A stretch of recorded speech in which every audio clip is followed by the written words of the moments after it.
Assalamualaikum warahmatullahi wabarakatuh. Selamat datang di channel Berbagi Kisah. Pada video kali ini, kita akan membahas secara mendalam dan menyeluruh sebuah topik yang jarang diungkap dengan cara yang objektif dan investigatif. Sejarah terbentuknya agama Yahudi Judaism dari awal hingga perkembangannya hari ini.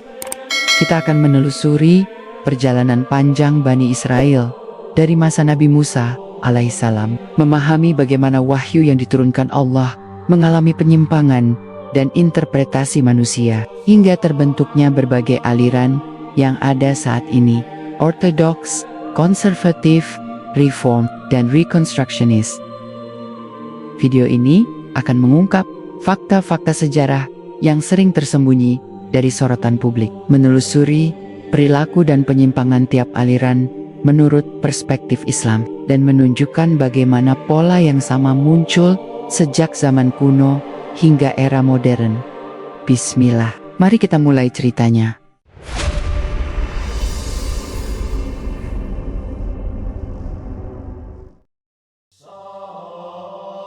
Dalam tradisi Islam, Nabi Ibrahim adalah bapak para nabi. Darinya lahir dua garis besar keturunan: Ismail yang merupakan nenek moyang bangsa Arab dan menjadi garis kelahiran Nabi Muhammad Sallallahu Alaihi Wasallam, dan Ishak yang kemudian melahirkan Yakub. Yakub inilah yang memiliki 12 putra, menjadi asal dari Bani Israel. Kata Israel sendiri menurut Islam adalah gelar bagi Nabi Yakub. Dari titik ini muncul bangsa dengan narasi sejarah yang panjang, rumit, dan seringkali penuh pertentangan. Jika kita menyusuri sumber-sumber sejarah Yahudi seperti Torah dan catatan para rabi, mereka menekankan satu hal penting, bahwa Tuhan memilih mereka sebagai umat pilihan. Sebuah klaim yang hingga kini masih menjadi pusat identitas Yahudi, namun juga menjadi sumber konflik filosofis dan politik sepanjang ribuan tahun. Sementara itu, Islam memandang para nabi dari Bani Israel sebagai utusan Allah yang datang silih berganti. Tidak sedikit dari Musa hingga Isa, mereka semua adalah pembawa risalah ketauhidan yang sama, tetapi berbeda dengan ajaran para nabi tersebut. Dalam perjalanan sejarah Yahudi, terjadi penyimpangan pemahaman, perubahan syariat, dan penyesuaian budaya yang memicu lahirnya banyak aliran di dalamnya. Ini menjadi salah satu aspek yang jarang diungkap terang-terangan dalam literasi populer, terutama jika dilihat dari kacamata Islam. Mari kita mundur ke titik awal yang paling menentukan dalam sejarah Yahudi, kisah Musa dan Taurat. Di dalam Al-Quran, Musa adalah salah satu nabi terbesar. Musa diangkat oleh Allah untuk membebaskan Bani Israel dari perbudakan di Mesir. Namun, sumber-sumber sejarah Yahudi menyebutkan lebih banyak detail mengenai struktur hukum yang diberikan kepada mereka di Gurun Sinai, hukum moral, keagamaan, hingga aturan sosial yang kemudian menjadi pondasi Yudaism awal. Di sanalah mereka berjanji untuk setia kepada Allah yang Esa. Tetapi yang mengejutkan, setiap kali Musa pergi meninggalkan mereka, walau hanya sebentar, Bani Israel kembali tergelincir pada berhala, seperti penyembahan patung anak sapi emas. Dalam Islam, kejatuhan moral ini berulang berkali-kali dalam sejarah mereka. Menariknya, dalam perspektif Yahudi sendiri, mereka merekam kelemahan-kelemahan kolektif mereka dengan terang. Ada narasi mengenai pengkhianatan terhadap para nabi, peperangan, saudara, hingga pemberontakan terhadap hukum Tuhan. Setelah memasuki tanah Kanan, wilayah yang mereka yakini dijanjikan Tuhan, perselisihan internal tidak kunjung berhenti. Sejarah kemudian mencatat kemunculan masa para raja Saul, Daud, dan Sulaiman. Di era Sulaiman, berdirilah Bait Allah pertama di Yerusalem, yang menjadi simbol pusat spiritualisme Bani Israel. Namun kejayaan itu tidak bertahan lama. Setelah wafatnya Sulaiman, kerajaan itu terbelah menjadi dua: Israel di utara dan Yehuda di selatan. Di titik inilah muncul istilah Yahudi yang merujuk pada penduduk kerajaan Yehuda. Apa yang terjadi selanjutnya adalah rangkaian peristiwa politis yang mengguncang teologi mereka. Bangsa Babilonia menyerbu, menghancurkan Bait Allah, dan mengasingkan mereka. Pada fase ini, banyak sejarawan mengatakan bahwa komunitas Yahudi mulai memformulasikan ulang identitas dan syariat mereka dalam bentuk Talmud himpunan, interpretasi para rabi yang kemudian menjadi salah satu pilar utama keyakinan Yahudi hingga hari ini. Perspektif Islam menilai, disinilah mulai muncul penyimpangan hukum dari wahyu yang asli. Berabad-abad setelahnya, wilayah Yerusalem dikuasai berbagai kekuatan, Persia, Yunani, hingga Romawi. Pada zaman Romawi, sebuah peristiwa besar mengubah wajah agama Yahudi secara permanen, pemberontakan Bar Kokhbah. Kekalahan bangsa Yahudi berujung pada hancurnya Bait Allah kedua, dan dimulainya masa diaspora. Tersebarnya mereka ke seluruh penjuru dunia. Ini adalah titik kelam yang meninggalkan luka mendalam dan memicu lahirnya sebuah keyakinan baru di dalam tubuh Judaism, bahwa Bait Allah harus dibangun kembali, bahwa tanah yang pernah disebut tanah perjanjian harus kembali dipimpin oleh mereka, dan bahwa kedatangan seorang pemimpin akhir yang mereka sebut Masiah atau Mesias akan merealisasikan semua janji Tuhan. Namun Islam membawa informasi yang berbeda. Dalam Al-Quran, Isa alaihissalam adalah Al-Masih yang benar, tetapi Bani Israel menolak beliau.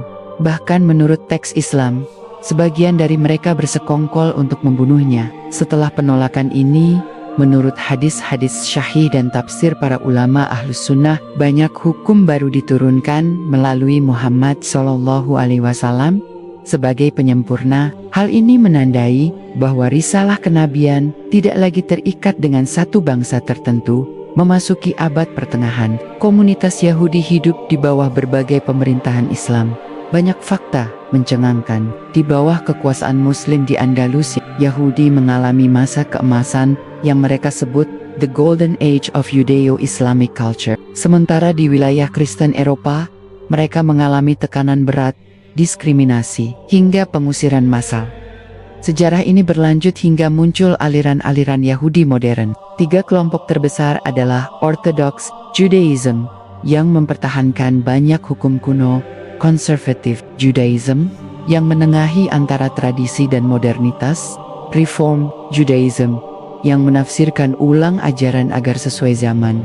Perbedaan mereka sangat tajam, hingga sebagian sejarawan berpendapat bahwa ketiganya seharusnya bahkan dianggap agama berbeda. Ketika Revolusi Prancis dan Eropa mulai menekankan kesetaraan warga, Yahudi mendapatkan hak politik. Tapi pada saat yang sama, juga lahir gerakan nasionalis Yahudi, Zionisme. Tujuan utamanya mengembalikan eksistensi bangsa Yahudi di tanah Palestina. Gerakan ini berkembang pesat pada akhir abad ke-19 dan awal abad ke-20. Bukan hanya agama yang bermain di sini, tetapi kepentingan politik global. Pada awal abad ke-20, peristiwa kelam Holocaust oleh rezim Nazi Jerman menjadi momentum yang dimanfaatkan Zionisme untuk mendapatkan dukungan internasional. Akhirnya pada tahun 1948, berdirilah negara Israel. Namun pendirian itu menimbulkan konflik panjang yang belum berhenti hingga hari ini, terutama dengan bangsa Palestina yang telah mendiami tanah tersebut selama berabad-abad. Disinilah titik paling tegang dalam seluruh narasi sejarah Yahudi. Di satu sisi ada klaim teologisis bahwa tanah itu adalah milik mereka secara ilahi. Di sisi lain, Islam menyatakan bahwa wilayah tersebut diberkahi untuk seluruh umat, dan bahwa risalah kerasulan tidak lagi khusus untuk satu bangsa. Dari perspektif akademik, perjalanan sejarah Judaism menggambarkan sebuah evolusi agama yang sangat dipengaruhi faktor sosial, politik, dan budaya dari berbagai zaman. Tetapi dari perspektif Islam, ia juga menggambarkan dinamika antara wahyu yang diturunkan kepada para nabi dengan interpretasi manusia yang terus berubah seiring kepentingan dan ambisi. Komunitas Yahudi tersebar di seluruh dunia. Populasi terbesar berada di Amerika Serikat dan Israel. Meski jumlah mereka relatif kecil dibanding umat agama besar lainnya, pengaruhnya terhadap ekonomi, geopolitik, dan perkembangan pemikiran dunia sangat signifikan. Di titik ini, kita menyadari satu hal mencengangkan. Sejarah Yahudi bukan hanya sejarah sebuah agama. Ia adalah perjalanan panjang sebuah bangsa yang selalu berusaha bertahan, menyatu, dan mendefinisikan dirinya di tengah gelombang besar peradaban dunia. Tetapi bagi umat Islam, sejarah ini juga menjadi pengingat tentang nasib agama samawi yang ketika bergeser dari wahyu menuju dominasi penafsiran manusia, maka arah perjalanan bisa berubah sangat jauh.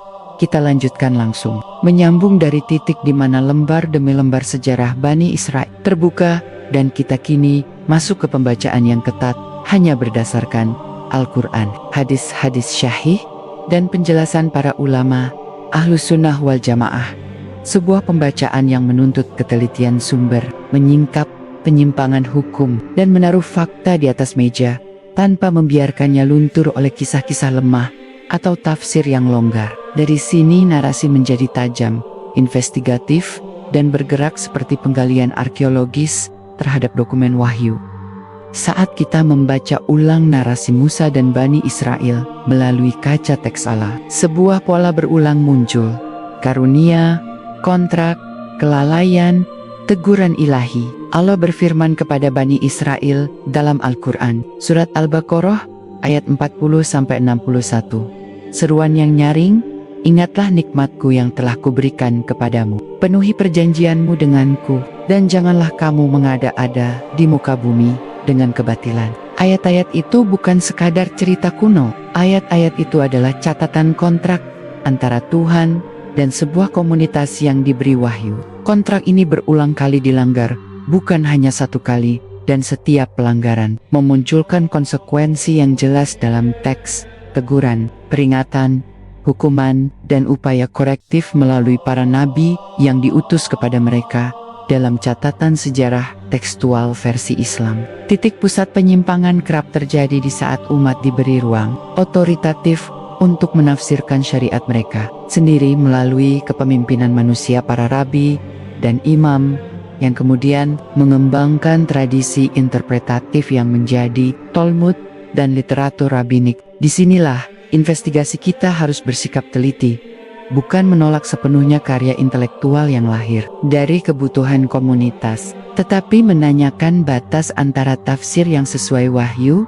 dan inovasi yang mengubah pokok-pokok syariat. Para ulama Ahlus Sunnah menegaskan metodologi wahyu adalah tolok ukur. Interpretasi manusia mesti kembali kepada Nash. Ketika interpretasi itu melahirkan hukum yang bertentangan dengan Nash atau yang mengangkat tradisi lokal menjadi hukum ilahiyah, maka itu telah memasuki wilayah penyimpangan. Kisah penyembahan anak lembu emas di masa Musa, sebagaimana digambarkan dalam Al-Quran, misalnya dalam surat Al-Baqarah ayat 51-54 dan surat Al-A'raf ayat 148-152, bukan hanya penanda moral, ia adalah contoh arketipikal tentang bagaimana komunitas yang menerima wahyu bisa tergelincir menjadi ritual-ritual yang mengikat mereka kepada bentuk-bentuk syirik dan tradisi material. Kesalahan itu bukan sekadar kegagalan individu. Ia memperlihatkan mekanisme sosial di mana kepemimpinan yang lemah atau ketiadaan koreksi dapat menumbuhkan praktik-praktik baru yang seolah berlabel agama, tetapi sejatinya bukan perintah Tuhan. Tafsir Ahlus Sunnah terhadap episode-episode semacam ini selalu menempatkan wahyu sebagai ukuran kebenaran dan menegaskan bahwa penyimpangan bertahap lebih berbahaya daripada pengingkaran terbuka. Karena perlahan mengubah identitas agama, kita menelusuri perjalanan politik, keruntuhan, kesatuan kerajaan di masa Daud dan Sulaiman,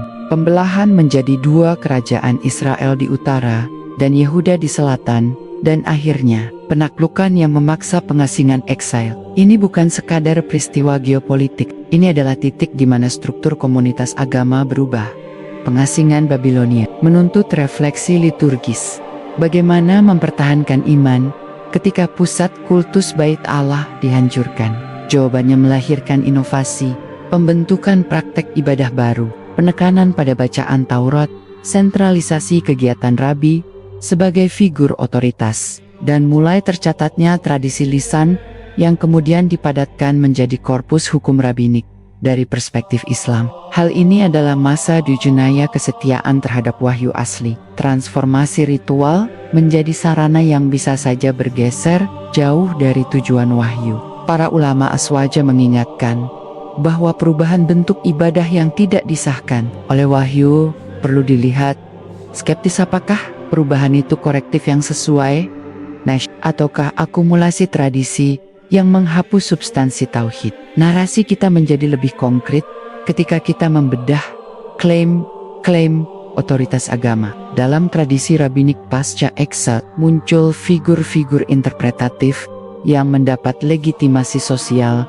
rabi-rabi yang tata cara hidupnya menjadi norma komunitas. Mereka menafsirkan hukum, menentukan apa yang halal dan haram, dan mengkodifikasikan aturan-aturan sosial. Di satu sisi, ini adalah respons adaptif. Komunitas tanpa bait Allah mesti tetap menjaga identitas. Di sisi lain, institusionalisasi penafsiran ini membuka celah munculnya hukum-hukum tambahan yang diakui sebagai halal atau haram berdasarkan konsensus manusiawi, bukan berdasarkan nas ilahiyah. Inilah titik investigasi penting. Ketika aturan manusiawi mendapatkan status hampir nasional, apa yang terjadi pada keaslian wahyu? Beralih ke dokumentasi tekstual, kita menemukan kontras tajam antara apa yang disajikan dalam beberapa bagian Torah dan interpretasi Islam terhadap wahyu yang konsisten. Al-Quran secara berulang memuji nabi-nabi dari kalangan Bani Israel, Daud, Sulaiman, Isa, tetapi juga dengan tegas menegur praktik-praktik yang menyimpang di antara mereka. Al-Quran menyinggung mereka yang mengubah firman Allah, An-Nisa'a, perubahan hukum, dan menjadikan sesuatu yang bukan perintah Tuhan sebagai aturan baru. Kata-kata ini bukan saja kritik historis, ia adalah pengukuh etika hermeneutik. Teks ilahiyah tidak boleh diubah untuk menjustifikasi kepentingan duniawi. Penting untuk mencatat, para ulama Aswaja selalu menimbang perbedaan antara tafsir yang bertanggung jawab dan inovasi yang bertujuan mengokohkan kekuasaan masuk ke ranah kenabian Isa alaihissalam. Dalam perspektif Islam, penolakan sebagian Bani Israel terhadap Isa dan rencana untuk membunuhnya adalah episode kritis yang menunjukkan bagaimana otoritas keagamaan dapat menjadi penghalang bagi kebenaran. Al-Quran misalnya dalam surat Ali Imran dan surat An-Nisa merekam dialog antara pengikut sejati dan kelompok-kelompok yang menolak wahyu baru untuk kajian Aswaja. Peristiwa ini mempertegas prinsip kenabian tidak terikat pada satu bangsa. Jika wahyu ditolak, maka koreksi ilahiyah akan datang melalui nabi berikutnya. Disinilah jalannya sejarah menjadi tegas. Kedudukan Nabi Muhammad SAW sebagai penyempurna risalah menegaskan bahwa penolakan historis terhadap Isa tidak berarti pembatalan janji ilahiyah, melainkan bagian dari dinamika ujian umat yang membutuhkan penyelesaian akhir. Sekarang, kita menyentuh bab yang selalu memicu kontroversi. Bagaimana menilai klaim-klaim teologisis modern yang diasosiasikan dengan Zionisme dan kemudian dengan pembentukan negara modern Israel? Dari kerangka Aswaja, kita membedakan dua ranah, klaim keimanan dan klaim politik. Klaim keimanan yakni bahwa suatu bangsa dipilih untuk selamanya atas dasar etnis semata, tidak sejalan dengan prinsip Islam yang menekankan iman dan takwa sebagai ukuran utama. Klaim politik sebagai upaya mendirikan negara adalah realitas dunia modern yang perlu dianalisis dengan alat sejarah, politik, dan etika. Pembentukan entitas politik modern di atas narasi keagamaan lama menimbulkan pertanyaan, apakah klaim historis atas tanah menghendaki penerapan hukum ilahiyah yang berasal dari tradisi lama, ataukah klaim itu dioperasionalkan oleh logika nasionalisme modern? Kajian kritis menunjukkan banyak kompleksitas, migrasi, kolonialisme, politik Eropa, serta trauma Holocaust yang semuanya berperan dalam pembentukan realitas ke 1948, tetapi dari sudut pandang riwayat syahih dan tafsir Aswaja. Klaim teologisis lama sepatutnya diuji oleh wahyu yang paling akhir. Klaim yang bertentangan dengan Nash harus dipertanyakan kembali ke akar. Apa saja bukti konkret dari penyimpangan syariat di kalangan Bani Israel yang dapat diangkat dari sumber-sumber syahih? Pertama, frekuensi mereka melanggar perintah yang jelas dan menggantinya dengan tradisi. Al-Quran sering menyinggung kasus ini, misalnya terkait perubahan hukum waris, peraturan ibadah, dan ketetapan ritual yang diadaptasi untuk kepentingan kelompok tertentu. Kedua, munculnya tokoh-tokoh yang mengklaim otoritas mutlak dan menutup ruang kritik, sehingga komunitas kehilangan mekanisme korektif internal. Ketiga, kecenderungan politisasi agama. Dari kerajaan-kerajaan kuno hingga kepemimpinan rabi modern, agama menjadi instrumen legitimasi politik. Ini semua terdokumentasi dalam teks Qur'ani sebagai sikap Bani Israel yang berulang kali diuji. Para ulama aswaja dari mazhab awal hingga generasi klasik menguraikan metodologi pembacaan. Sejarah sang penguji ini selalu kembalikan teks kepada dua sumber utama, Al-Quran dan hadis syahih. Gunakan bahasa syariat sebagai tolok ukur dan hati-hati terhadap riwayat Israiliyat yang tidak memiliki sanad yang kuat. Mereka menerima bahwa beberapa riwayat Israiliyat memberi konteks historis, namun menolak jika riwayat itu bertentangan atau mengubah arti nash. Inilah alasan kenapa kita saat membedah sejarah Bani Israel harus selektif. Bukan karena kebencian pada materi sejarah, tetapi demi menjaga integritas akidah. Dalam langkah investigatif yang lebih kritis, kita harus mengangkat satu mekanisme lain yang sering tersembunyi, retelling sejarah oleh kaum yang menang. Setelah penganiayaan, setelah diaspora, kelompok-kelompok yang berhasil hidup kembali seringkali menulis sejarah yang memperkuat legitimasi mereka, mengisi kekosongan memori dengan narasi-narasi heroik, janji mesianik, dan interpretasi ulang peristiwa. Proses ini tidak unik bagi Bani Israel. Banyak komunitas pasca trauma melakukan hal serupa. Tetapi dari sudut pandang agama, transformasi narasi ini berbahaya jika ia diberi status doktrin. Para ulama aswaja memisahkan antara sejarah naratif yang boleh dipelajari dan wahyu yang tidak bisa dilawan. Kritik tidak berhenti pada masa lalu. Ia merambah teks kritikal terhadap ritual-ritual kontemporer yang diklaim sebagai asli. Mistr klaim bahwa sejumlah praktik ritual modern adalah turunan langsung dari hukum-hukum kuno. Perlu diuji berdasarkan sanad dan kontinuitas praktik. Jika kontinuitas itu terputus lama dan praktik-praktik baru ditempatkan sebagai syariat, maka perlu ada koreksi. Ini bukan penolakan terhadap warisan budaya. Ini adalah upaya menjaga bahwa yang disebut ibadah tetap berada di bawah hukum wahyu, bukan di bawah keputusan komunitas semata. Pada lapisan berikutnya, kita menyorot relasi antara para nabi Musa, Isa, dan Muhammad SAW sebagai simpul teologi yang menentukan. Dalam pandangan Islam, alur kenabian adalah linier.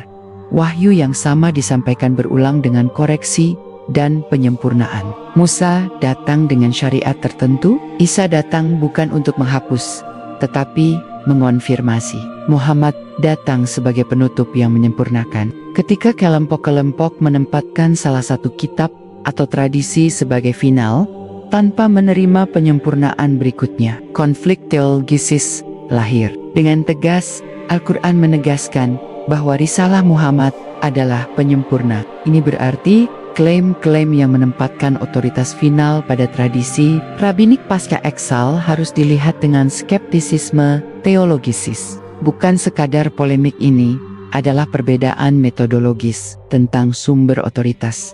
Selayaknya seorang arkeolog yang menggores lapisan tanah, kita harus berhati-hati dalam merekonstruksi cerita, jejak-jejak material benda-benda. Reruntuhan berinteraksi dengan teks-teks suci, dan keduanya harus ditangani dengan disiplin ilmu yang ketat. Namun penting untuk diingat, teks wahyu memberikan kerangka normatif, artefak memberikan konteks historis. Jika artefak mengontradiksi Nesh, maka artefak tidak membatalkan Nesh. Ia hanya menuntut penjelasan historis tentang bagaimana praktik itu muncul. Para ulama aswaja memerintahkan agar sejarah dijadikan pelajaran, bukan alat merevisi akidah. Di tengah seluruh kritik ini, ada juga fakta yang menyentuh, kehadiran tokoh-tokoh saleh di kalangan Bani Israel. Manusia-manusia yang tetap konsisten pada pengajaran para nabi. Al-Quran sendiri mengabadikan pujian terhadap orang-orang saleh itu. Sifat historis yang adil harus mengakui keberadaan mereka, karena tidak semua menyimpang. Ada unsur koeksistensi, penyimpangan, dan kebenaran berjalan beriringan, dan ini memperumit narasi yang ingin dibuat hitam putih. Para ulama Ahlus Sunnah menekankan keseimbangan ini. Kritik terhadap penyimpangan bukan berarti pemusnahan penghargaan terhadap kebajikan yang ada.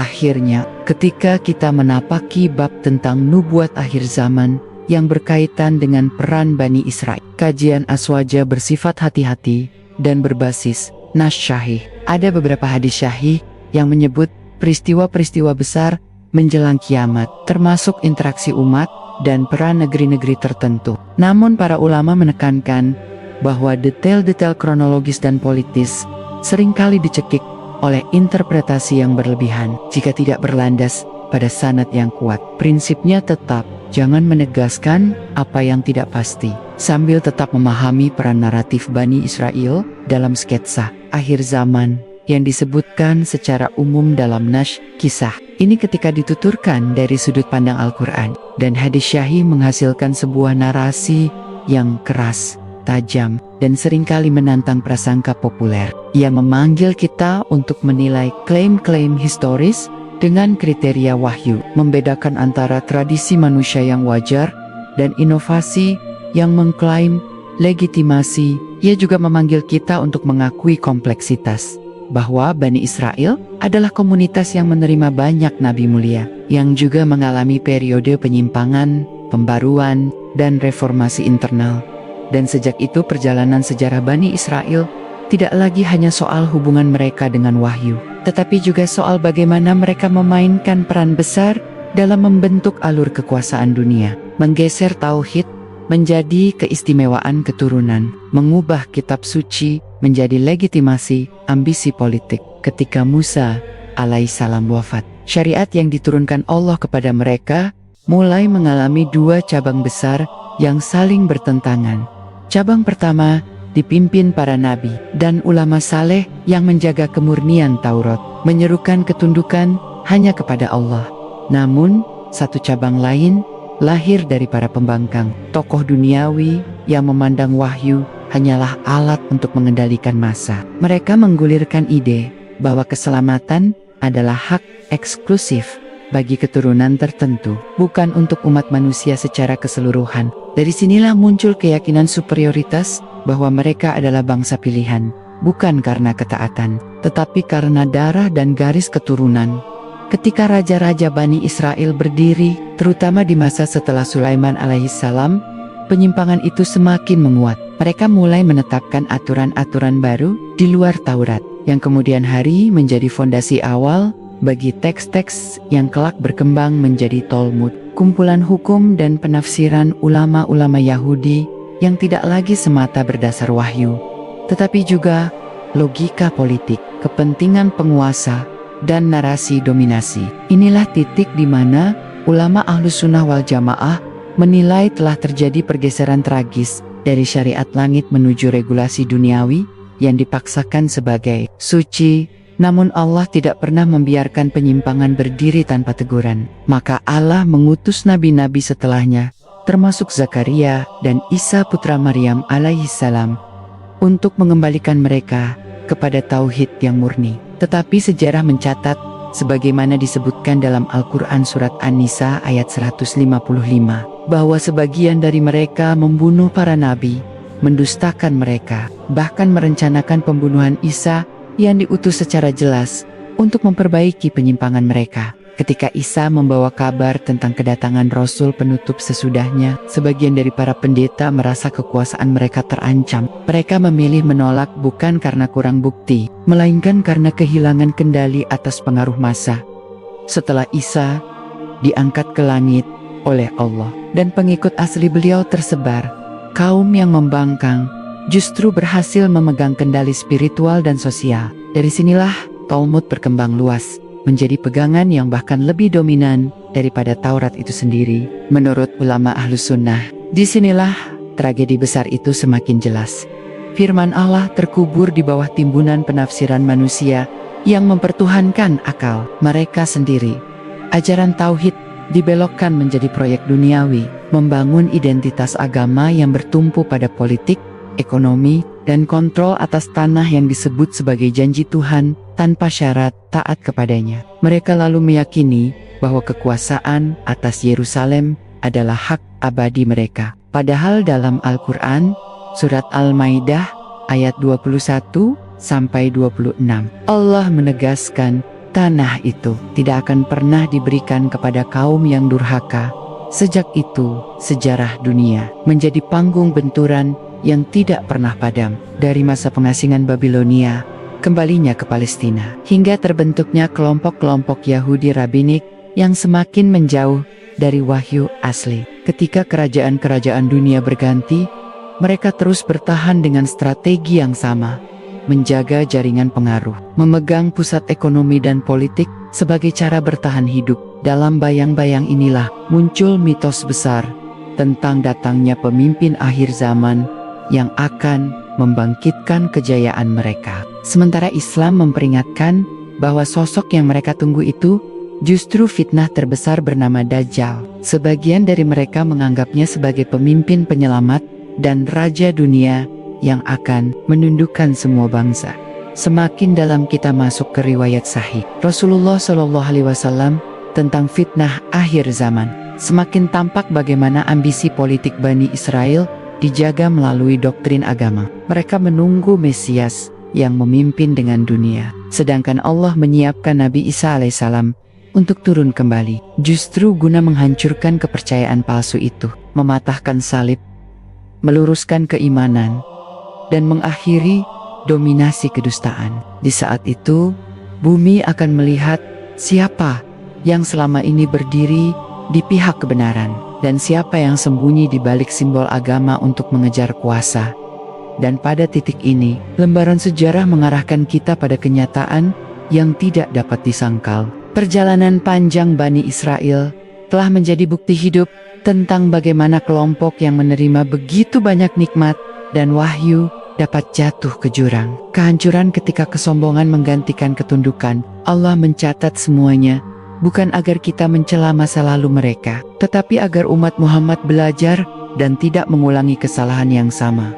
Karena kisah Bani Israel belum selesai. Ambisi itu masih berdenyut dalam peristiwa-peristiwa dunia hari ini. Mereka masih mempertahankan doktrin bahwa bumi akan tunduk kepada mereka di akhir zaman. Mereka masih memegang klaim sebagai pewaris tunggal kebenaran. Namun di atas semua ambisi itu, ada satu janji Allah yang tidak akan pernah berubah, bahwa kebenaran akan kembali tegak oleh kepemimpinan Isa alaihissalam bersama umat Muhammad. Dan pada saat itu kekuasaan palsu akan runtuh tanpa sisa.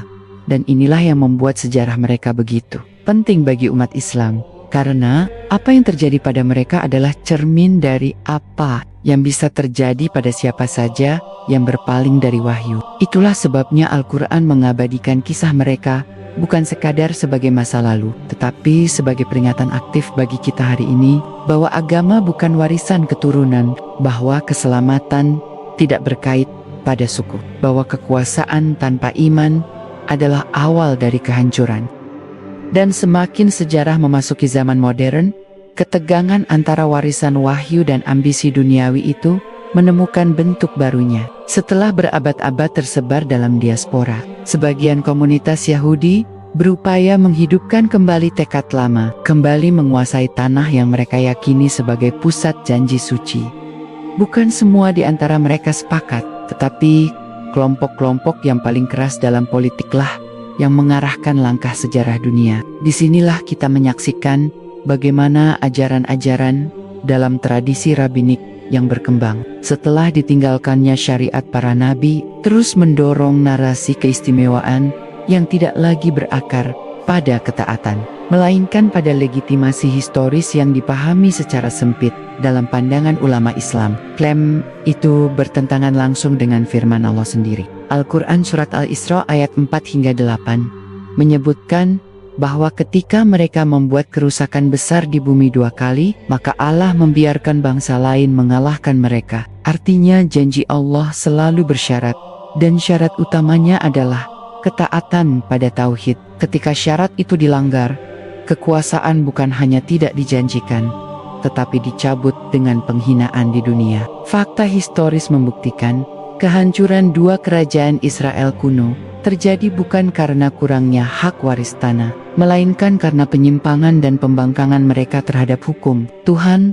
Namun sebagian kaum Yahudi modern menafsirkan sejarah dengan cara berbeda. Mereka berupaya menyatukan kembali identitas spiritual dan nasionalisme politik dalam satu proyek besar, menghidupkan kembali pusat kerajaan mereka di Palestina. Proyek itu diabadikan dalam gerakan yang kemudian dikenal dunia sebagai Zionisme. Islam bukan sedang berbicara soal konspirasi, tetapi melihat realitas yang terjadi secara nyata. Penguasaan tanah dilakukan melalui kekuatan politik, diplomasi global, dan ketika diperlukan, kekuatan militer. Di balik semua itu, ulama Islam melihat adanya keyakinan yang lebih dalam. Sebagian kelompok masih memegang keyakinan bahwa kedatangan pemimpin besar akhir zaman akan mengubah nasib mereka secara total. Mereka mempersiapkan kekuasaan politik dan pusat pemerintahan dunia di Yerusalem sebagai landasan bagi masa yang mereka impikan. Sementara Rasulullah SAW menjelaskan bahwa puncak kekuasaan global yang dibayangkan seperti itu justru akan menjadi bagian dari fitnah terbesar umat manusia. Fitnah yang dipimpin oleh Dajjal, sosok yang akan disambut oleh sebagian besar dari mereka sebagai pemimpin sah. Dengan pemahaman ini, dunia modern mulai memiliki konteks baru yang sulit dipungkiri. Ketegangan geopolitik di Timur Tengah bukan sekadar perebutan sumber daya, melainkan pertarungan dua arah sejarah.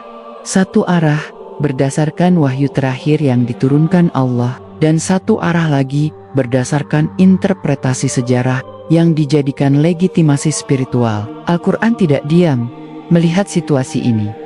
Ia mengisahkan bagaimana sebagian dari mereka akan terus memerangi umat Islam, bukan karena permusuhan etnis, tetapi karena permusuhan terhadap syariat yang menegasikan klaim eksklusivitas mereka. Al-Quran menyatakan dalam surat Al-Baqarah ayat 120 bahwa kaum Yahudi dan Nasrani tidak akan rida sampai umat Islam mengikuti agama mereka. Ayat ini bukan pernyataan kebencian, melainkan sebuah peringatan ideologis. Di tengah semua itu, masih ada orang-orang Yahudi yang beriman kepada Allah dan para nabi secara benar. Al-Quran surat Ali Imran ayat 113 menyebut bahwa sebagian di antara mereka adalah umat yang lurus, membaca ayat-ayat Allah di malam hari, dan bersujud. Fakta ini penting, karena Islam tidak mengumpulkan semua manusia dalam satu vonis hanya karena nasab atau nama agama. Yang menjadi pembeda adalah sikap terhadap kebenaran, karena inti dari seluruh alur sejarah ini bukan pada identitas suatu kaum, melainkan pilihan, taat pada wahyu, atau berpaling darinya. Allah menjadikan kisah panjang Bani Israel sebagai pelajaran terbesar bagi umat manusia, bahwa kemuliaan bisa berubah menjadi kehinaan dalam satu detik ketika wahyu ditinggalkan, bahwa agama dapat bergeser dari petunjuk menuju alat kekuasaan jika manusia menjadikannya kendaraan ambisi, dan dunia hari ini sedang menyaksikan babak baru perjalanan itu. Konflik yang terus menyala di tanah para nabi adalah bukti bahwa sejarah belum selesai berbicara. Kekuatan yang bekerja di balik layar bukan sekadar permainan negara, tetapi benturan ideologi yang telah berusia ribuan tahun. Setiap tragedi, setiap penjajahan, setiap perlawanan, semuanya berakar pada pergolakan lama antara wahyu yang diturunkan dan ambisi yang diciptakan pikiran manusia. Sementara itu, umat Islam diperintahkan untuk tetap tegas, menjaga akidah, dan adil dalam bersikap. Tidak boleh membenci manusia hanya karena garis keturunan. Tidak boleh tunduk pada narasi palsu yang menutupi kebenaran wahyu. Tidak boleh menganggap keselamatan terjamin hanya karena mengaku bagian dari suatu umat. Semua ini harus menjadi cermin. Siapakah kita dalam kisah panjang sejarah ini? Penjaga wahyu atau pewaris kebiasaan buruk yang merusak agama dari dalam? Karena umat Muhammad bukan hanya pembaca sejarah, Kita adalah pemeran dalam babak terakhirnya, dan perjalanan masih terus bergulir menuju masa yang dijanjikan Allah, ketika jelas siapa yang berdiri bersama kebenaran, siapa yang bersembunyi di balik simbol, dan siapa yang menjadikan agama sebagai jalan mencari dunia. Dan ketika kita berbicara tentang masa yang telah berlalu, sesungguhnya kita sedang melihat pantulan masa depan. Allah menunjukkan pola dalam sejarah Bani Israel, bukan hanya sebagai kisah, tetapi sebagai mekanisme ilahi yang berulang. Kebenaran datang, sebagian menerimanya dan mendapat kemuliaan, sebagian menolaknya dan terjatuh dalam kehinaan. Pola itu pula yang akan menentukan arah sejarah dunia menjelang akhir zaman. Karena tidak ada satupun kekuatan di bumi yang berdiri di luar rencana Allah. Bahkan langkah para pemuka yang mengatur dunia hari ini, yang membentuk opini, menguasai ekonomi, menjalankan propaganda, semuanya sesungguhnya sedang menapaki jejak yang sudah lama diperingatkan dalam wahyu.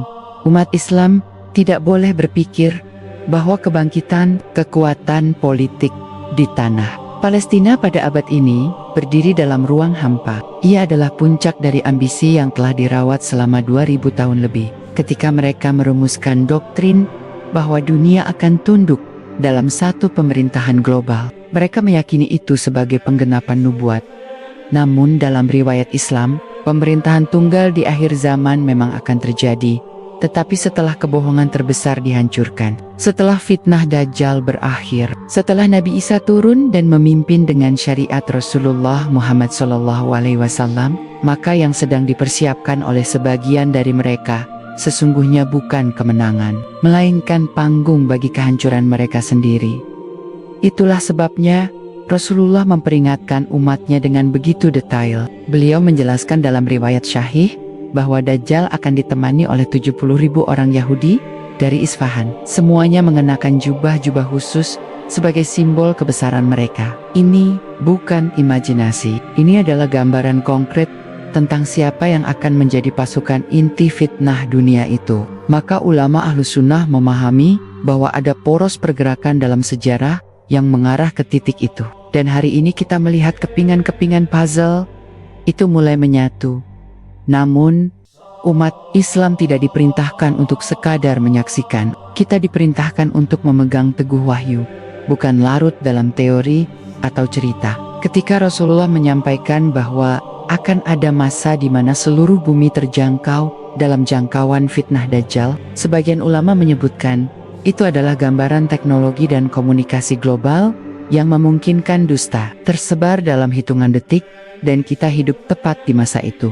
Ketika kebenaran dikaburkan, ketika simbol-simbol keagamaan digunakan untuk menutupi kezaliman, ketika dunia mengagungkan tokoh-tokoh yang dibangun citranya melalui media, disitulah kesombongan Bani Israel dahulu menemukan bentuk barunya. Tetapi Allah tidak akan membiarkan kebatilan menang selama-lamanya. Al-Quran menggambarkan ujung cerita ini dengan sangat terang. Kaum yang mengaku sebagai pembawa cahaya dunia akan menghadapi kebenaran yang turun dari langit. Mereka menunggu Mesias pemimpin dunia. Tetapi Isa alaihissalam justru kembali untuk menghancurkan pusat kesalahan mereka, bukan mengukuhkannya. Al-Quran menyebut dengan jelas bahwa semua ahli kitab akan beriman kepada Isa sebelum wafatnya, sebagai bukti bahwa kebenaran yang mereka tutupi selama ribuan tahun tidak lagi bisa disembunyikan. Dan sebelum itu terjadi, ada masa-masa seleksi. Allah akan memilah manusia berdasarkan keteguhan mereka pada tauhid. Tidak lagi cukup bersembunyi di balik nama Islam. Tidak lagi cukup hanya berkata, kami beriman. Umat ini akan diuji, sebagaimana Bani Israel diuji. Barang siapa menjadikan agama sebagai identitas kosong, akan terperosok ke dalam fitnah yang sama. Barang siapa menjadikan agama sebagai jaminan nasab, akan jatuh pada kesombongan yang sama. Barang siapa mengikuti kebenaran berdasarkan hawa nafsu, akan kehilangan arah, sebagaimana mereka kehilangan Taurat yang asli. Karena ini bukan sekadar sejarah tentang Yahudi. Ini adalah peringatan tentang apa yang bisa terjadi pada umat Islam jika kita mengulangi pola mereka. Ketika ilmu diganti ambisi, ketika ulama yang lurus disingkirkan oleh pemuka yang memuja dunia, ketika ayat-ayat Allah dipakai untuk membenarkan kepentingan, bukan untuk menegakkan kebenaran. Saat itulah umat yang dipilih Allah menjadi umat terbaik, bisa berubah menjadi umat yang terhina. Dan sejarah telah menunjukkan bahwa kedudukan mulia tidak pernah diberikan secara permanen kepada siapapun. Ia adalah amanah yang harus dijaga setiap waktu.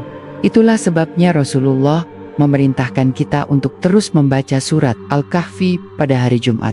Karena di dalamnya ada kisah tentang fitnah ibadah, fitnah harta, fitnah ilmu, dan fitnah kekuasaan. 4 fitnah yang menjatuhkan Bani Israel sepanjang sejarah mereka. Dan 4 fitnah itu pula yang akan mengenai umat Islam sebelum akhir zaman. Mereka tergelincir karena keangkuhan atas status umat pilihan. Kita akan tergelincir jika merasa aman hanya karena menjadi umat Muhammad.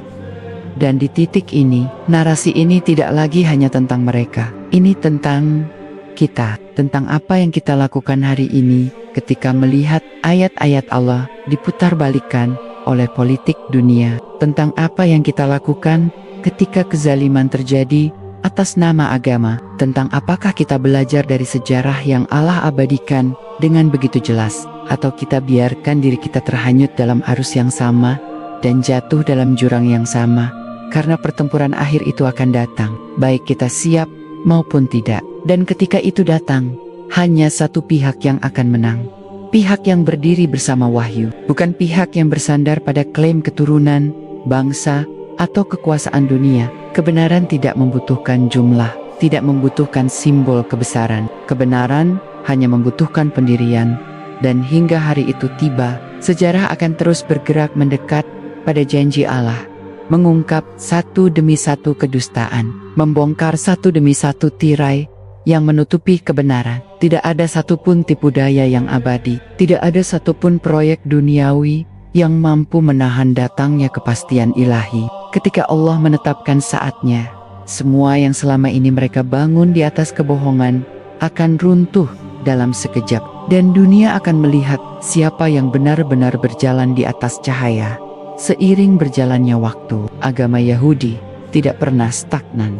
Dari masa kuno, ketika mereka masih berada di bawah naungan bait suci di Yerusalem, hingga diaspora yang menyebar ke seluruh dunia, tradisi dan praktik mereka mengalami perkembangan yang terus berubah. Sejarah mencatat bahwa sejak zaman Nabi Musa alaihissalam ada dasar-dasar wahyu yang jelas, Taurat, yang seharusnya menjadi pegangan tunggal. Namun realitas sosial dan politik selalu memunculkan interpretasi berbeda. Seiring berlalunya abad, muncul sekte-sekte historis seperti Pharisees yang menekankan interpretasi lisan Taurat dan pengawasan moral, Sadducees yang mengontrol kuil dan mempertahankan pendekatan literal terhadap teks, Essenes yang mengasingkan diri dan mendalami spiritualitas secara eksklusif, serta Zealots yang menggabungkan agama dengan perjuangan politik melawan penjajah. Setiap kelompok memiliki cara pandang sendiri terhadap wahyu, ritual, dan peran umat. Sehingga meskipun mereka berasal dari satu komunitas yang sama, mereka telah menunjukkan pluralitas internal sejak awal.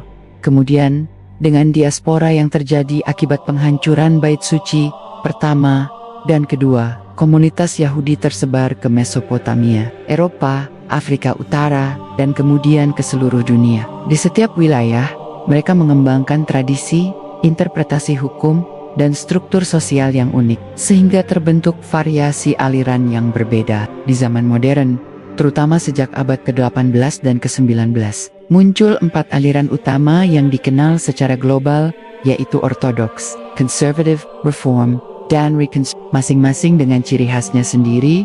Orthodox Judaism tetap menegaskan keotentikan hukum Taurat dan Talmud, menjaga tradisi ritual, makanan, ibadah Sabat, dan kehidupan sosial sesuai teks kuno, menolak modernisasi yang mengubah hukum. Conservative Judaism berusaha menjadi jembatan antara tradisi dan modernitas, tetap memandang hal-hal penting, tetapi memberi ruang interpretasi yang fleksibel agar tetap relevan dengan masyarakat kontemporer.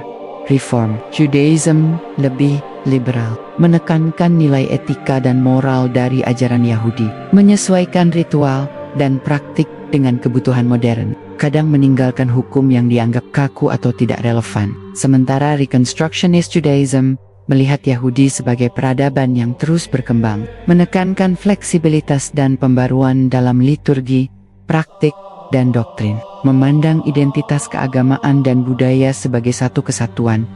Selain 4 aliran besar ini, masih ada banyak variasi dan subaliran di dalam masing-masing denominasi.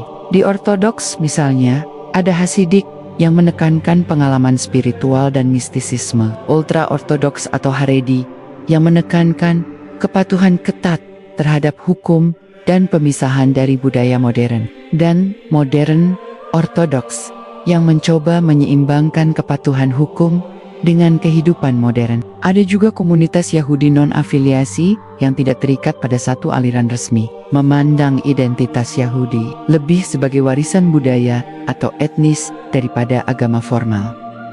Sejarah mencatat bahwa selain aliran modern, masih ada sekte-sekte yang pernah ada di masa kuno dan kini punah atau menyatu, yang masing-masing memiliki pendekatan berbeda terhadap hukum, tradisi, dan hubungan dengan Allah. Misalnya kelompok-kelompok rabini kecil atau komunitas lokal di diaspora yang mempertahankan tradisi unik. Semua ini menunjukkan bahwa Yudaisme tidak homogen, tetapi plural dengan ratusan variasi.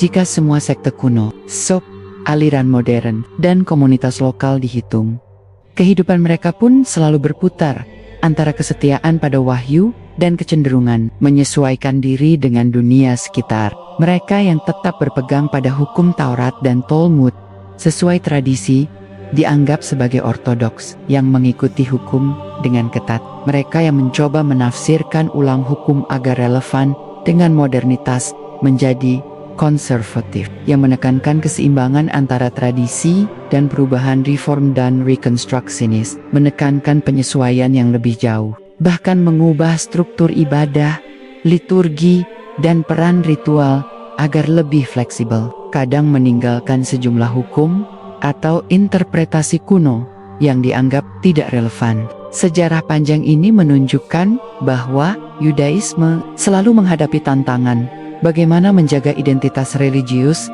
sambil menyesuaikan diri dengan dunia yang berubah, dan pluralitas aliran yang ada adalah konsekuensi alami dari perjalanan ribuan tahun itu. Dengan demikian, jika ditanya, ada berapa aliran di dalam agama Yahudi? Jawabannya adalah 4 aliran utama modern, yaitu Orthodox, Conservative, Reform, dan Week, namun dengan puluhan subaliran dan ratusan variasi komunitas, baik yang masih ada maupun yang historis, yang tersebar di seluruh dunia. Pluralitas ini muncul dari interaksi antara wahyu, interpretasi manusia, tekanan sosial politik, diaspora, dan perubahan budaya. Sejarah mencatat bahwa pluralitas ini tidak hanya soal ritual dan praktik, tetapi juga soal teologi, hukum, pandangan tentang otoritas kitab suci, dan cara memahami hubungan manusia dengan Allah. Fenomena ini memberikan kita gambaran bagaimana sebuah umat yang diberkahi wahyu sejak zaman Musa alaihissalam tetap mengalami pergeseran, adaptasi, dan kadang penyimpangan dalam perjalanan panjangnya hingga hari ini. Sehingga memahami jumlah dan karakter aliran di dalam Yudaisme bukan sekadar angka, tetapi juga refleksi dari sejarah panjang manusia dalam menafsirkan wahyu. Seiring waktu, pluralitas aliran dalam Yudaisme ternyata tidak hanya sebatas perbedaan ritual dan tafsir, tetapi juga memengaruhi cara mereka memahami otoritas wahyu dan hak untuk menafsirkan hukum Allah. Ortodoks Judaism yang menekankan ketaatan ketat terhadap Taurat dan Talmud tetap menjaga tradisi secara formal. Namun, dari perspektif Islam, banyak ulama menilai bahwa kepatuhan seremonial semata tidak selalu mencerminkan ketaatan pada tujuan wahyu yang sebenarnya, karena formalitas bisa menjadi tameng bagi ambisi pribadi dan kelompok konservatif Judaism yang mencoba menyeimbangkan antara hukum tradisional dan modernitas, seringkali menyesuaikan interpretasi hukum agar selaras dengan kepentingan sosial dan politik, yang dalam beberapa kasus menurut ulama Aswaja memperlihatkan kecenderungan untuk mengutamakan akal manusia daripada wahyu. Sebuah pola yang pernah muncul berulang kali dalam sejarah Bani Israel sejak zaman Musa alaihissalam. Reform, Judaism dan Reconstructionist. Judaism mengambil langkah lebih jauh dalam menyesuaikan praktik dan doktrin, kadang meninggalkan sebagian hukum atau ritual yang dianggap tidak relevan dalam pandangan Islam. Ini menunjukkan titik paling kritis dari penyimpangan, ketika wahyu yang diturunkan Allah mulai dipandang sebagai teks, budaya, atau simbol identitas, bukan sebagai pedoman hidup yang mengikat. Sejarah mencatat bahwa kelompok yang menafsirkan hukum untuk menyesuaikan dengan dunia, baik pada masa kuno maupun modern, selalu menghadapi risiko kehilangan arah moral, memprioritaskan kepentingan duniawi di atas ketaatan kepada Allah, dan pada akhirnya menjadi sarana kekuasaan politik dan sosial daripada sarana penyucian jiwa. Dalam konteks modern, pergeseran ini menjadi lebih jelas ketika beberapa komunitas Yahudi berfokus pada pembentukan negara, kekuatan ekonomi, dan dominasi politik. Ortodoks yang ketat secara ritual bisa tetap mempertahankan identitas keagamaan, tetapi sebagian dari mereka juga terseret dalam politik dan ideologi superioritas keturunan. Sementara konservatif mencoba menafsirkan ulang hukum untuk memperkuat legitimasi sosial. Reform dan Reconstructionist berani mengubah praktik agar sesuai dengan tuntutan masyarakat modern, kadang tanpa memperhatikan tujuan moral wahyu yang sebenarnya. Semua ini menurut ulama Ahlus Sunnah menunjukkan bahwa penyimpangan bukan semata tentang ritual, tetapi tentang bagaimana wahyu digunakan sebagai alat kekuasaan. Lebih dari itu, sejarah menunjukkan pola yang sama berulang kali. Kelompok atau aliran yang memegang kekuasaan cenderung memanipulasi teks suci, menafsirkan sesuai kepentingan mereka sendiri. Sementara kelompok yang setia kepada wahyu seringkali menjadi minoritas, bahkan mengalami penganiayaan. Inilah refleksi dari sejarah Bani yang kemudian menurun hingga era modern. Meskipun mereka memiliki Taurat dan kemudian Talmud, pengaruh duniawi, ambisi politik, dan kebanggaan atas garis keturunan membuat sebagian mereka menyimpang dari tujuan asli wahyu. Islam menegaskan hal ini dalam banyak ayat Al-Quran, seperti dalam surat Al-Maidah ayat 13 hingga 15, yang menegaskan bahwa pengingkaran mereka terhadap perintah Allah dan penyimpangan mereka terhadap hukum yang benar menyebabkan Allah menurunkan murka dan memperingatkan mereka agar kembali ke jalan yang lurus. Seiring dengan diaspora, sekte-sekte kecil dan variasi internal terus muncul, masing-masing dengan cara menafsirkan hukum, ritual, dan otoritas kitab suci. Beberapa menekankan mistisisme dan pengalaman spiritual, seperti Hasidik dalam Ortodok. Beberapa menekankan fleksibilitas interpretasi hukum, seperti konservatif. Beberapa menekankan reformasi total, agar selaras dengan modernitas, seperti Reform dan Reconstructionist. Dalam semua kasus ini, perspektif Islam menyoroti satu prinsip utama. Ketika wahyu ditafsirkan berdasarkan kepentingan duniawi atau ego manusia, maka jalan penyimpangan terbuka lebar. Fenomena ini bukan teori belaka. Sejarah modern menunjukkan bahwa pluralitas aliran ini juga berpengaruh terhadap konflik politik, sosial, dan ideologis yang melibatkan komunitas Yahudi di seluruh dunia. Sehingga memahami aliran Yahudi bukan hanya soal klasifikasi teologisis, tetapi juga memahami bagaimana wahyu yang diterima sejak zaman Musa alaihissalam diubah, dimanipulasi, atau bahkan ditinggalkan untuk kepentingan manusiawi. Orthodox, Conservative, Reform, dan Reconstructionist masing-masing memiliki sejarah panjang, kontribusi budaya, dan praktik religius. Tetapi semua menyimpan jejak penyimpangan dalam satu bentuk atau lainnya ketika dibandingkan dengan standar wahyu yang lurus.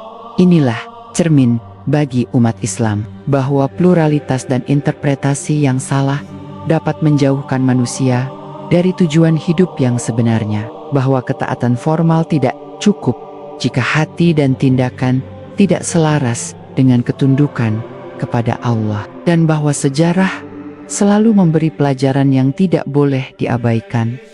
Sejarah panjang ini menunjukkan bahwa jumlah aliran dan sub-alirannya yang banyak bukan hanya fenomena budaya, tetapi konsekuensi logis dari pola penyimpangan yang sudah ada sejak zaman kuno. Dari sekte kuno seperti Farisi, Sadducees, Essenes, hingga kelompok modern, semua menunjukkan bagaimana manusia mencoba menafsirkan wahyu untuk kepentingan duniawi. Bagaimana identitas agama bisa menjadi alat politik, dan bagaimana pluralitas ini, meski terlihat sebagai kebebasan spiritual, sebenarnya sering menjadi cermin dari konflik internal dan penyimpangan moral yang telah diwariskan selama ribuan tahun. Dalam perspektif Islam, memahami pola ini adalah kunci untuk menilai sejarah mereka, menilai dinamika sosial dan politik saat ini, dan mengambil pelajaran bagi diri sendiri agar tidak terulang kesalahan serupa.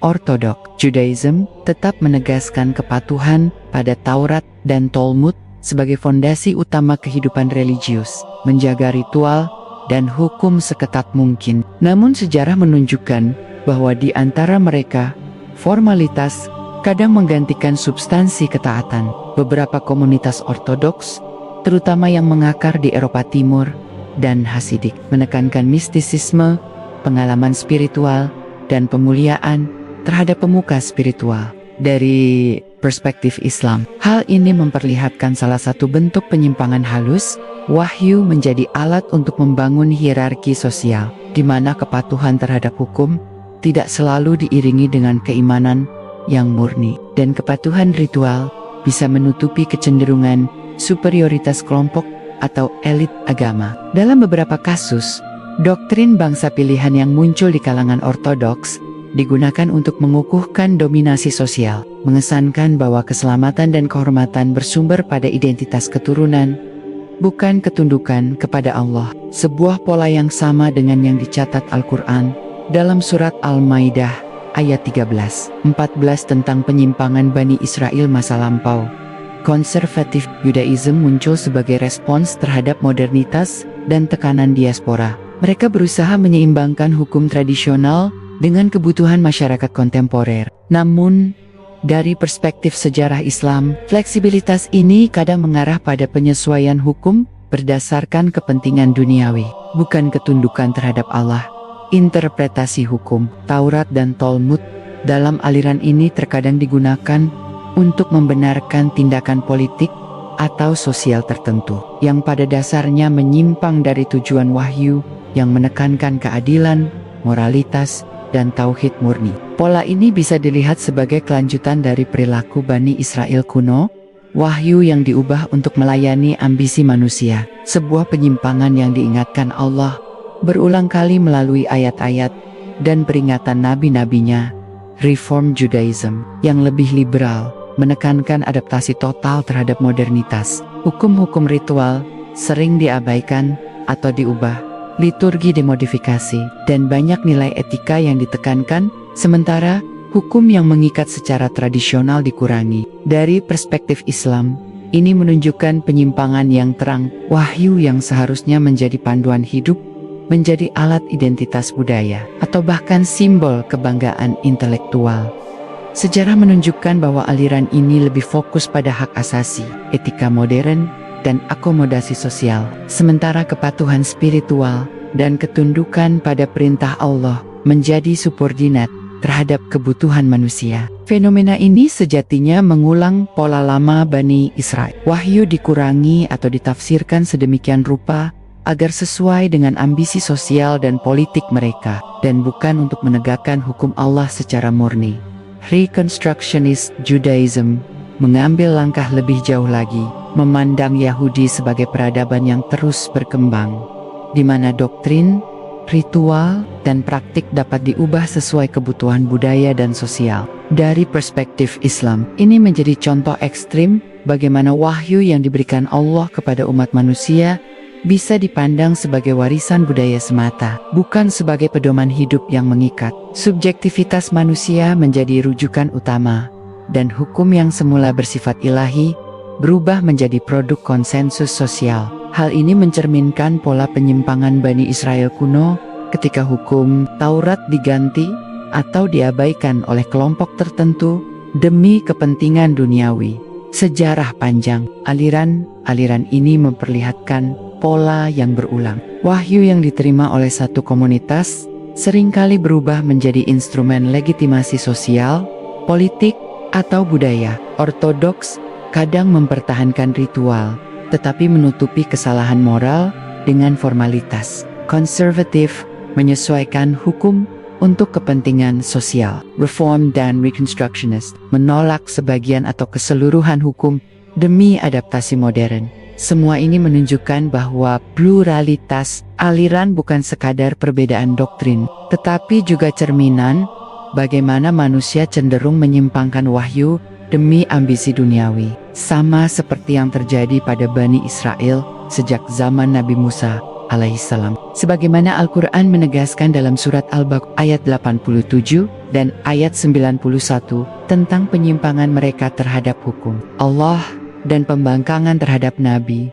Fenomena ini tidak berhenti di masa lalu. Dalam konteks dunia modern, pluralitas dan penyimpangan aliran Yahudi mempengaruhi politik, ekonomi, dan ideologi global. Ortodoks mempertahankan identitas yang ketat sekaligus memainkan peran sosial politik tertentu. Konservatif berperan dalam menafsirkan hukum agar relevan dengan negara-negara diaspora. Reform dan Reconstructionist memberikan legitimasi moral dan budaya bagi proyek-proyek sosial politik yang luas dari perspektif Islam. Sejarah ini mengingatkan bahwa wahyu bisa disalahgunakan jika manusia memprioritaskan akal, ambisi, atau kepentingan kelompok di atas ketundukan kepada Allah. Pola ini tercermin dalam perjalanan Bani Israel kuno dan menjadi peringatan yang hidup untuk umat Muhammad. Agama bukan alat kekuasaan, identitas bukan jaminan keselamatan, dan hukum ilahi harus dijadikan pedoman, bukan sekadar simbol atau alat negosiasi sosial. Sehingga memahami perilaku dan penyimpangan tiap aliran modern Yahudi bukan hanya soal doktrin teologisis, tetapi juga soal pola sejarah panjang. Bagaimana wahyu yang diberikan Allah sejak zaman Musa alaihissalam mengalami interpretasi, dan penyesuaian demi kepentingan manusia. Bagaimana pluralitas aliran menjadi manifestasi dari penyimpangan itu. Dan bagaimana dunia modern menjadi panggung baru di mana pola lama itu berulang dalam bentuk baru yang lebih kompleks. Hal ini menunjukkan bahwa memahami aliran dan perilaku mereka adalah kunci untuk menafsirkan konflik sejarah, sosial, dan politik yang melibatkan komunitas Yahudi. Sekaligus memberikan pelajaran bagi umat Islam untuk menjaga ketaatan, integritas, akidah, dan kesadaran moral agar tidak mengikuti pola yang sama. Ketika sejarah modern bertemu dengan nubuat akhir zaman, pola perilaku dan penyimpangan aliran Yahudi mendapatkan dimensi baru yang menegangkan.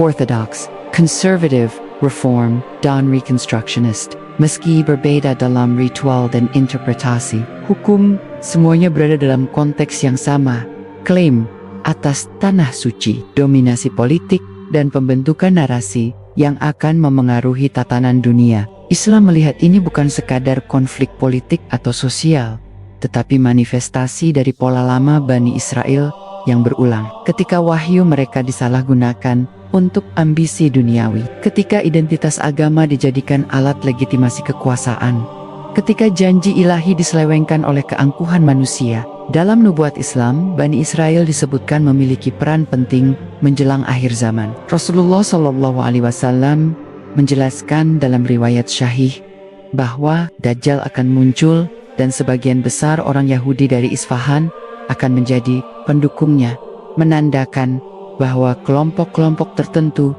yang memiliki ambisi politik dan klaim atas tanah suci akan menjadi pion dalam fitnah terbesar umat manusia. Dari perspektif ini, aliran-aliran modern bukan hanya entitas religius, tetapi bagian dari struktur sosial politik yang akan memainkan peran dalam skenario global yang dijanjikan oleh wahyu. Ortodoks dengan disiplin ritual ketat bisa menjadi pendukung narasi superioritas keturunan dan klaim hak atas tanah. Konservatif bisa menafsirkan hukum dan sejarah untuk membenarkan posisi mereka dalam politik modern. Reform dan Reconstructionist bisa menyediakan legitimasi moral dan budaya untuk ideologi yang mendasari dominasi dan klaim global. Fenomena ini sesuai dengan prinsip yang Allah jelaskan dalam Al-Quran Surat Al-Isra ayat 4-8, bahwa kemuliaan dan kekuasaan diberikan bersyarat pada ketaatan, dan ketika syarat itu dilanggar, kehancuran menjadi konsekuensi ilahi. Pola ini mengulang sejarah Bani Israel kuno, mereka yang menolak wahyu, menyimpang dari hukum Allah, dan menjadikan agama sebagai alat ambisi, akan menghadapi kehancuran. Sementara mereka yang berpegang teguh pada ketaatan, tetap mendapatkan perlindungan dan keberkahan. Sejarah modern menunjukkan bahwa aliran Yahudi dengan semua perbedaan internalnya berada dalam jalur yang bisa menjadi pengulangan pola kuno, terutama jika klaim atas tanah dan kekuasaan dijadikan tujuan utama, bukan ibadah dan kepatuhan pada hukum Allah. Selain itu, Islam menegaskan bahwa peran mereka dalam skenario akhir zaman bukan tentang keselamatan atau keberkahan duniawi, tetapi sebagai ujian bagi umat lain, khususnya umat Islam. Nabi Isa alaihissalam akan turun di akhir zaman untuk menegakkan kebenaran dan menghapus fitnah yang mereka sebarkan, menegaskan kembali prinsip bahwa kekuasaan yang dibangun di atas penyimpangan wahyu tidak akan abadi. Al-Quran Surat Al-Anbiya ayat 105 menegaskan bahwa setiap kaum yang menyimpang dari kebenaran akan menghadapi konsekuensi, dan nubuat Islam mengingatkan bahwa Bani Israel modern, termasuk semua aliran mereka, akan berada dalam pusaran fitnah global sebelum kebenaran Allah ditegakkan melalui Isa alaihissalam. Sejarah ini memperlihatkan hubungan antara perilaku aliran-aliran Yahudi modern dengan nubuat akhir zaman secara eksplisit. Ortodok bisa menjadi simbol konservatisme ritual yang menutupi ambisi politik. Konservatif menafsirkan ulang hukum untuk kepentingan sosial politik. Reform dan reconstructionist menyesuaikan praktik dengan dunia modern untuk memperluas legitimasi ideologis mereka. Semua ini berinteraksi dengan skenario nubuat akhir zaman, di mana umat Islam akan menghadapi ujian besar.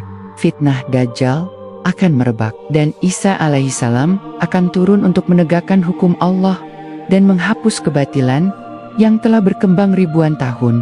Dalam konteks ini, umat Islam diperintahkan untuk memahami sejarah bukan sekadar sebagai catatan masa lalu, tetapi sebagai panduan untuk masa depan. Pola penyimpangan yang muncul pada aliran-aliran Yahudi modern menjadi pelajaran hidup bahwa ketaatan formal tanpa kesadaran akan tujuan wahyu bisa membawa bencana, bahwa identitas dan klaim sejarah tanpa kepatuhan terhadap hukum Allah bisa menjerumuskan ke ambisi duniawi, dan bahwa pluralitas aliran yang tampak sebagai kebebasan spiritual bisa menjadi cerminan dari kesalahan moral dan penyimpangan yang telah diwariskan selama ribuan tahun. Sehingga ketika kita menelusuri perilaku ortodoks konservatif, reform, dan reconstructionist, kita melihat bayangan pola lama Bani Israel yang berulang.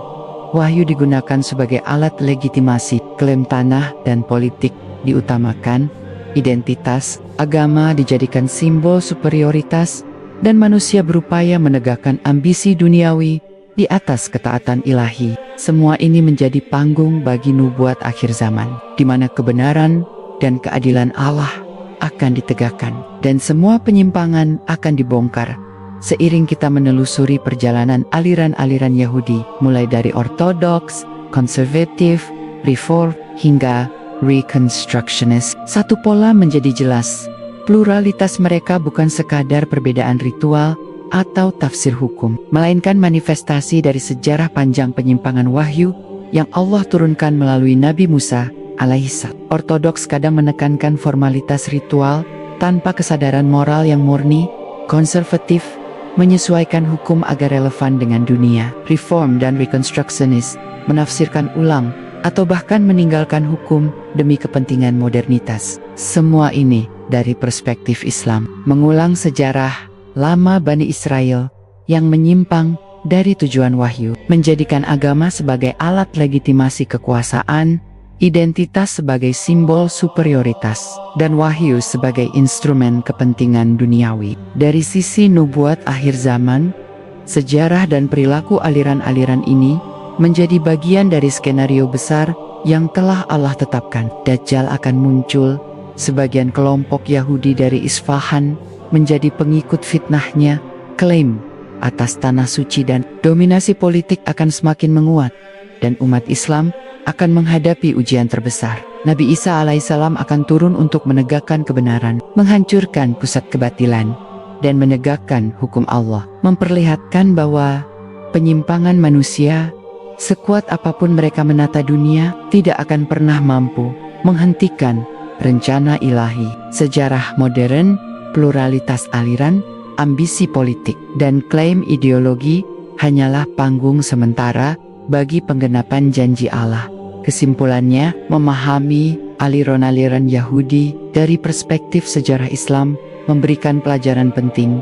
Pluralitas aliran mereka adalah refleksi dari penyimpangan yang sudah ada sejak zaman Musa alaihissalam. Formalitas ritual tanpa kesadaran hati dan moral bisa menutupi penyimpangan. Identitas atau klaim keturunan tidak menjamin keselamatan atau kebenaran, dan setiap penyimpangan terhadap wahyu selalu menimbulkan konsekuensi yang Allah tegaskan melalui para nabi dan ayatnya. Umat Islam dapat mengambil pelajaran dari pola ini, menjaga ketaatan bukan hanya ritual, tetapi hati, akal, dan tindakan harus selaras dengan wahyu. Sejarah tidak boleh dilupakan, karena ia adalah panduan untuk menghadapi fitnah zaman yang terus berkembang, dan kebenaran ilahi akan selalu menang pada waktunya, meskipun manusia mencoba menutupinya. Sebagai penutup, perjalanan panjang sejarah Bani Israel dan pluralitas aliran Yahudi modern adalah cermin nyata dari pola penyimpangan manusia terhadap wahyu. Ia mengingatkan kita